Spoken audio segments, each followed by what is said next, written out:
Chapter 2. The world a reflex of mental states.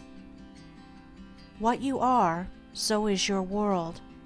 Everything in the universe is resolved into your own inward experience. It matters little what is without, for it is all a reflection of your own state of consciousness. It matters everything what you are within, for everything without will be mirrored and colored accordingly. All that you positively know is contained in your own experience. All that you will ever know must pass through the gateway of experience, and so become part of yourself. Your own thoughts, desires, and aspirations comprise your world, and to you, all that there is in the universe of beauty and joy and bliss, or of ugliness and sorrow and pain, is contained within yourself. By your own thoughts you make or mar your life, your world, your universe. As you build within by the power of thought, so will your outward life and circumstances shape themselves accordingly. Whatsoever you harbor in the inmost chambers of your heart will sooner or later, by the inevitable law of reaction, shape itself in your outward life. The soul that is impure, sordid and selfish, is gravitating with unerring precision toward misfortune and catastrophe. The soul that is pure, unselfish, and noble is gravitating with equal precision toward happiness and prosperity. Every soul attracts its own, and nothing can possibly come to it that does not belong to it. To realize this is to recognize the universality of divine law. The incidents of every human life, which both make and mar, are drawn to it by the quality and power of its own inner thought life. Every soul is a complex combination of gathered experiences and thoughts, and the body is but an improvised vehicle for its manifestation. What therefore your thoughts are, that is your real self, and the world around, both inanimate and inanimate, wears the aspect with which your thoughts clothe it. All that we are is the result of what we have thought. It is founded on our thoughts. It is made up of our thoughts. Thus said Buddha, and it therefore follows that if a man is happy, it is because he dwells in happy thoughts. If miserable, because he dwells in despondent and debilitating thoughts.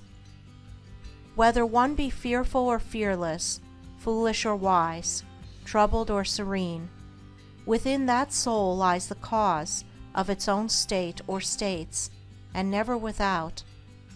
And now I seem to hear a chorus of voices exclaim, "But do you really mean to say that outward circumstances do not affect our minds?" I do not say that, but I say this, and know it to be an infallible truth, that circumstances can only affect you in so far as you allow them to do so. You are swayed by circumstances because you have not a right understanding of the nature, use, and power of thought. You believe, and upon this little word belief hang all our sorrows and joys, that outward things have the power to make or mar your life. By so doing you submit to those outward things, confess that you are their slave, and they are your unconditional master. By so doing you invest them with a power which they do not of themselves possess. And you succumb in reality not to mere circumstances, but to the gloom or gladness, the fear or hope, the strength or weakness, which your thought sphere has thrown around them. I knew two men who at an early age lost the hard-earned savings of years. One was very deeply troubled, and gave way to chagrin, worry, and despondency. The other, on reading in his morning paper that the bank in which his money was deposited had hopelessly failed, and that he had lost all, quietly and firmly remarked, "Well, it's gone, and trouble and worry won't bring it back. but hard work will. He went to work with renewed vigor, and rapidly became prosperous, while the former man, continuing to mourn the loss of his money, and to grumble at his bad luck, remained the sport and tool of adverse circumstances, in reality of his own weak and slavish thoughts. The loss of money was a curse to the one, because he clothed the event with dark and dreary thoughts. It was a blessing to the other, because he threw around it thoughts of strength, of hope, and renewed endeavor. If circumstances had the power to bless or harm, they would bless and harm all men alike. But the fact that the same circumstances will be alike good and bad to different souls proves that the good or bad is not the circumstance, but only in the mind of him that encounters it. When you begin to realize this, you will begin to control your thoughts, to regulate and discipline your mind, and to rebuild the inward temple of your soul, eliminating all useless and superfluous material, and incorporating into your being thoughts alone of joy and serenity, of strength and life, of compassion and love, of beauty and immortality. And as you do this, you will become joyful and serene, strong and healthy, compassionate and loving, and beautiful with the beauty of immortality. As we clothe events with the drapery of our own thoughts, so likewise do we clothe the objects of the visible world around us, and where one sees harmony and beauty, another sees revolting ugliness. An enthusiastic naturalist was one day roaming the country lanes in pursuit of his hobby, and during his rambles came upon a pool of brackish water near a farmyard. As he proceeded to fill a small bottle with the water for the purpose of examination under the microscope, he dilated, with more enthusiasm than discretion, to an uncultivated son of the plough who stood close by, upon the hidden and innumerable wonders contained in the pool, and concluded by saying, "Yes, my friend, within this pool is contained 100, nay, 1,000,000 universes, had we but the sense or the instrument by which we could apprehend them." And the unsophisticated one ponderously remarked, "I know the water be full of tadpoles, but they be easy to catch." When the naturalist, his mind stored with the knowledge of natural facts, saw beauty, harmony, and hidden glory, the mind unenlightened upon those things saw only an offensive mud puddle.